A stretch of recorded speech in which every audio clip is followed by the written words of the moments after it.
திரு புகழேந்தி நம்முடன் இணைப்பில் இருக்கிறார். இணைப்பில் வந்ததற்கு நன்றி திரு புகழேந்தி. வணக்கம். சுயேட்சை வேட்பாளர்கள் 7 பேரின் வேட்புமனுக்கள் நிராகரிக்கப்பட்டு மாநிலங்களவை தேர்தலுக்காக தற்பொழுது 6 வேட்பாளர்கள் போட்டியின்றி தேர்வு செய்யப்பட்டிருக்கிறார்கள். இதை நீங்க எப்படி பாக்குறீங்க? இல்லைங்க. அதாவது ஒரு ஸ்க்ரூட்டினி நடக்குது. ஸ்க்ரூட்டினிங்கிறது தேர்தல் முடிஞ்சு, மனு தாக்கல் முடிஞ்சு, அதை பரிசீலனை செய்யறதுக்கு பேர் தான் ஸ்க்ரூட்டினின்னு பேர். அந்த ஸ்க்ரூட்டினி நடக்கும் பொழுது தான் அப்ஜெக்ஷன் பண்ண முடியும். இந்த வேட்பாளர் இது தகுதியற்றவர், இவர் இவ்வளோ தப்பாக கணக்கு அமைச்சிருக்காரு, இல்லை இவர் மேலே கிரிமினல் குற்றங்கள் இருக்குது, அதை அவர் அதில் குறிப்பிடலை, ஆகவே இவர் வேட்புமனுவை ஏற்றக்கூடாது அப்படின்னு. அதே மாதிரி தான் உச்சநீதிமன்றம் ஈரோடு பை எலெக்ஷனுக்கு ப்ரிசைடிங் சேர்மனாக போட்டு அவைத்தலைவரை வச்சு ஒருத்தர் எலெக்ஷன் நடத்த சொல்லி அதில் ஓபிஎஸோ இபிஎஸோ 2 பேரும் சைன் பண்ணக்கூடாது, அவர் தான் சைன் பண்ணணும். ஆகவே அந்த ஒரு எலெக்ஷனை மாத்திரம் நீங்கள் நடத்திக்கோங்க, அதுக்கு பின்னாடி ரெட்டலையை யூஸ் பண்ணக்கூடாதுன்னு சொல்லி அந்த சின்னத்தை சரி எதையுமே பயன்படுத்தக்கூடாது, சிவில் சூட் முடிகிற வரைக்கும்னு சொல்லி ஒரு உத்தரவு போட்டுச்சு. இப்போ violation of the supreme court இல்லை, அப்பப்போ தூக்கி உங்கள் சௌரியத்துக்கு கட்சியில் நீங்கள் ஒத்துக்கவும் மாட்டேன்றீங்க. எடப்பாடி பழனிசாமியை தேர்தல் ஆணையம் பொதுச்செயலும் ஒத்துக்க மாட்டேங்குது.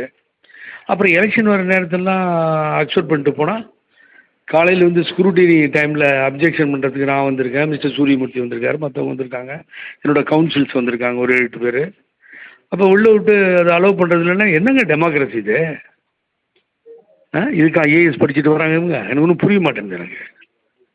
ஸோ எனக்கு தெரியும், எனக்கு கண்டெம்ட் பெட்டிஷனை பெண்டிங் வச்சுருக்கேன், அது மூவ் ஆகிட்டு இருக்காங்க டெல்லியில். இங்கேயும் ஒரு கண்டெம்ட்டை போடுவோம், இழுத்து அடிக்கிறோம்.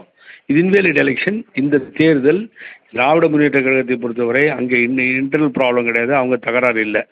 இங்கே சுப்ரீம் கோர்ட் ஆர்டர் இருக்குது, ஹைகோர்ட் ஆர்டர் இருக்குது, ஸ்டே வெக்கேட்டை விசாரணை நடந்துகிட்டு இருக்கு. யாரோ ஒரு சிலர் உங்கள் இதில் சொன்ன மாதிரி கம்ப்ளைண்ட் கொடுக்கலீங்க, புகழேந்தி கொடுத்துட்ருக்கேன். இந்த கட்சியினுடைய முக்கியமான ஆள் அம்மாவுக்கு வேண்டப்பட்டு வர்றாங்க.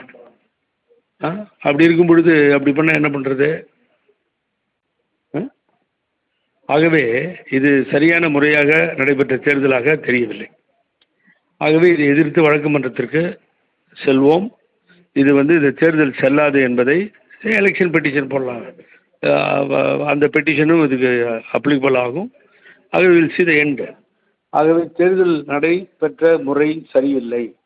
ஆகவே அவங்க டிக்ளேர் பண்ணதை நீங்கள் சொல்கிறீங்க டிவியில், எனக்கு தெரியல. We will wait and Seema. ரொம்ப நன்றி, வணக்கம். அவ்வளோதான். திரு புகழேந்தி, நீங்கள் கூறுவது போலவே அதிமுக பொறுத்தவரை இரட்டை இலை சின்னம் தொடர்பான வழக்கெல்லாம் நிலுவையில் இருக்கக்கூடிய இந்த சூழ்நிலையில் இந்த போட்டியின்றி தேர்வென்றது அறிவிக்கப்பட்டிருக்கிறது. தற்பொழுது சட்ட ரீதியாக அடுத்த கட்ட நடவடிக்கையாக நீங்கள் என்ன எடுக்க போகிறீர்கள்?